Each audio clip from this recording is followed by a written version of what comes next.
Christianity is the world's largest religion. It has almost 2.5 billion followers. Every country in the world has at least one Christian community. It is geographically the most widespread religion. In every country, there is at least one follower of Jesus.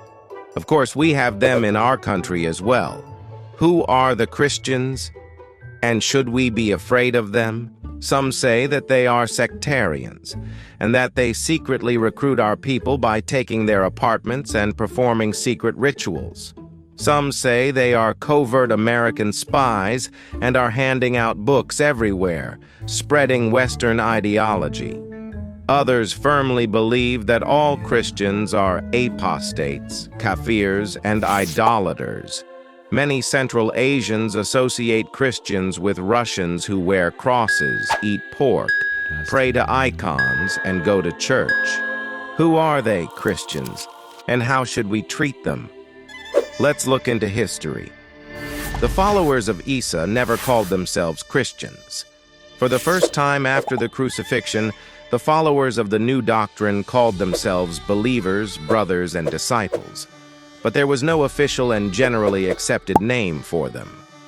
At the very beginning of the 40s AD in Antioch, the capital of the East, which is on the territory of modern Turkey, the followers of Isa for the first time began to be called Christians. This is how the pagans mockingly began to call them, but they were not offended. On the contrary, they accepted it and began to use it as a self-designation. Christianos is an ancient Greek word. This nickname literally meant belonging to the group of Christ or followers of Jesus. This is because their behavior, actions, and words sought to resemble Jesus. Today it is common to call anyone who follows Jesus' teachings and reads the Bible a Christian. Christianity in Central Asia appeared in remote times and has a long history. The first references to Christianity date back to the 3rd century.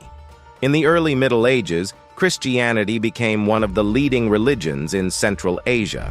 The ancient cities of Merv, Samarkand, Bukhara, Afrasiab, Al-Malik, Pinjikend, Suyab, Tashrabad, Kashgar preserve the Christian past, where monasteries, churches, temples, and libraries are hidden behind the veil of history.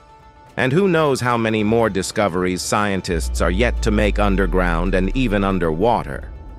The decline of Christianity began with the Arab conquest, after which the Christian population converted to Islam.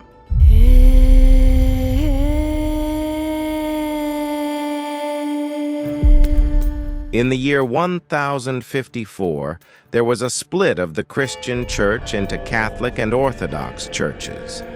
The ancient Eastern churches had separated earlier.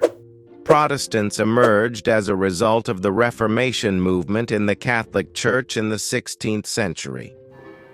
Within the Protestants are the Baptists, Adventists, Presbyterians, and many other denominations, of which there are over 1,000. They are all different, of course.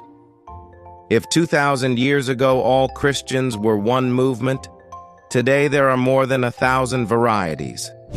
Now in the world, there are 4 main directions in Christianity: Catholicism, Protestantism, Orthodoxy, and ancient Eastern churches. The Quran speaks of true Christians as those with whom one should be friendly and respectful. The Quran calls them al-Kitab, people of the Scriptures. By the term people of the Scripture, Muslims separated them from the pagans.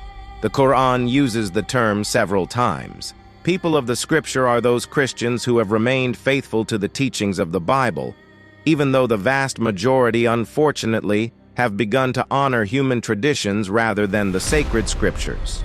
Islam forbids Muslims from insulting or attacking the lives, property, honor, and dignity of the people of the Scriptures. While in the Islamic State, they had the right to practice their religion freely. Muslims were allowed to have kinship and business relations with people of the Scripture. Muslim men could marry Christian women. Among the followers of Jesus, there are many of our compatriots.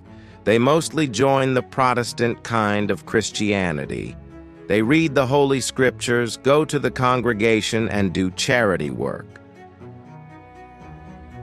Most of our residents think that the followers of Jesus started following the customs of Russians, wearing a cross, worshiping icons, eating pork, drinking alcohol, celebrating Easter, and forgetting their roots. When we hear the word Baptists, Bible, or church, people rush to hang the stigma of sectarianism. Unfortunately, this is due to a lack of information, fears, and stereotypes. The word sect today, unfortunately, has a negative connotation. By saying sect, people mean something secret, hidden, or bad. These same religious movements have their official registration and are absolutely open. In fact, our fellow countrymen, followers of Jesus, do not become Americans or Russians. On the contrary, they remain true patriots. They speak the language, honor customs, celebrate all holidays, cook national dishes, bury the dead according to tradition, and honor history. They do not become sectarians or Russians. Jesus was not born on Russian or American land. He lived in the Middle East and was born in a Middle Eastern family. In other words, the true followers of Jesus are not to be feared. On the contrary, they are to be friends with them, because the Quran divides the true people of the Scripture from the false ones. Some it praises, others it curses. The true people of the Scripture have paradise, the unfaithful Christians do not. Who are they, the true Christians, the people of the Scriptures? How are they different, and how do we find them?